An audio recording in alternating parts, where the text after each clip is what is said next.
ক্ষমতা আসার পর থেকেই একের পর এক বড় পদক্ষেপ নিচ্ছে বিজেপি সরকার। কোথাও হকার উচ্ছেদ, কোথাও আবার বেআইনি নির্মাণ ভাঙা, চারিদিকেই অ্যাকশন। তবে এই ভাঙার মাঝে এবার রয়েছে গড়ার পালা। আর এই গড়ার প্রথম তালিকাতেই রয়েছে আমাদের কলকাতার হেরিটেজ কলেজ স্ট্রিট। এখানে পুরনো বইয়ের গন্ধে মিশে থাকে নতুন প্রজন্মের স্বপ্ন। কারো হাতে পরীক্ষার নোট, আবার কারো ব্যাগে প্রিয় উপন্যাস, আবার কেউ খুঁজে বেড়ায় বহুদিনের হারিয়ে যাওয়া কোনো দুর্লভ সংস্করণ। মন্ত্রী অগ্নিমিত্রা পাল এই কলেজ স্ট্রিটকে নতুনভাবে সাজিয়ে তুলতে চেয়েছেন। এই বিষয়ে এখানকার সাধারণ মানুষ এবং ব্যবসায়ীদের কী বক্তব্য আমরা একটু শুনে নেব। নমস্কার, প্রথমে আপনার নামটা?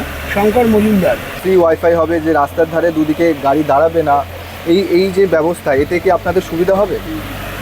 যদি গাড়ি এখানে পার্কিং না হয় না, তাহলে খুব ভালো হয়। যদি মডেলিং করে সাজাই করে, যদি কাস্টমার আসে গাড়ির জন্য আসতে পারছে না, তবে কিছু অনলাইন কেনাকাটার জন্য কাস্টমার একদম নেই আমাদের পরিস্থিতি, একদম নেই কাস্টমার। সকাল থেকে দোকান খুলে বসে রয়েছি, এখনো পর্যন্ত কেউ জিজ্ঞেস করেনি যে এই বইটা আছে আপনার কাছে। এটাই হচ্ছে আমাদের ব্যাপার, বুঝতে পারছেন? মানে ব্যবসা একদম খুব খারাপ। আর সারাক্ষণ এই গাড়িগুলো দাঁড়িয়ে আছে বড় বাজারের ব্যবসায়ীরা কলেজ স্ট্রিটে পার্কিং জোন করে রেখে দিয়েছে, বুঝতে পারছেন? আর কি বলবো বলুন, বলার আর কি আছে? এটা হয় খুব, বিশেষ করে বৃষ্টি হলে যে এটা জল জমে যায়, আমাদের দোকানের প্রচুর ক্ষতি হয়। মানে এত জল উঠে যায়, প্রত্যেকটা দোকানদারের খুব ক্ষতি হয়ে যায়। এইটা যদি করে, জল নিকাশির ব্যবস্থাটা যদি করে, খুব ভালো লাগবে, খুব ভালো হবে। একটুখানি বৃষ্টি হলেই জল উঠে যায়, আমরা দোকানদারি করতে পারি না, তখন বন্ধ করে দিয়ে আমাদের চলে যেতে হয়। আর না, চোখের সামনে দেখতে হয় বইগুলো ভিজে যাচ্ছে। এই ব্যবস্থাটা করে যদি উনি, খুব ভালো লাগবে, খুব ভালো। তারপরে এইবারে যতটা করতে চাইছেন উনি, করলে যদি ভালো হয়। আমরা চাইছি প্রথমেই অনলাইন ব্যবসাটা, অনলাইন করে না কেউ আর এইখানে আসতে চাইছে না।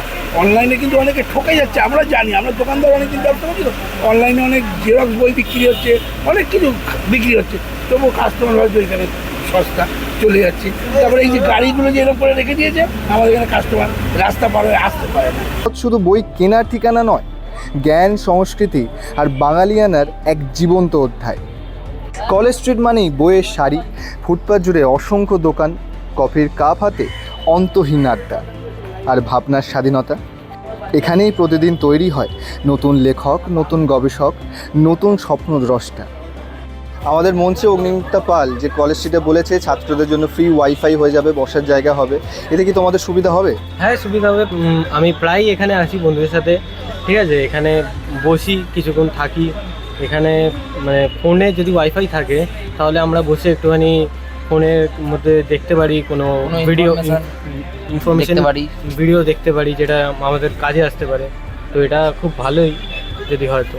খুব তাড়াতাড়ি কলেজ স্ট্রিট হতে চলেছে সম্পূর্ণ নো ভেহিকেল জোন এবং হয়ে উঠবে দূষণমুক্ত এলাকা। সেখানে আর গাড়ির বিকট হর্ন বা চেনা যানজট থাকবে না। কলেজ স্ট্রিটের একটি নির্দিষ্ট অংশে সাধারণ কোনো গাড়ি ঢুকতে পারবে না। কিছুটা দূরে থাকবে সাইকেল স্ট্যান্ড, আর সেখান থেকেই সাইকেলে করে যাতায়াত করা যাবে। প্রবীণ নাগরিকদের যাতায়াতের জন্য থাকবে ব্যাটারি চালিত কার।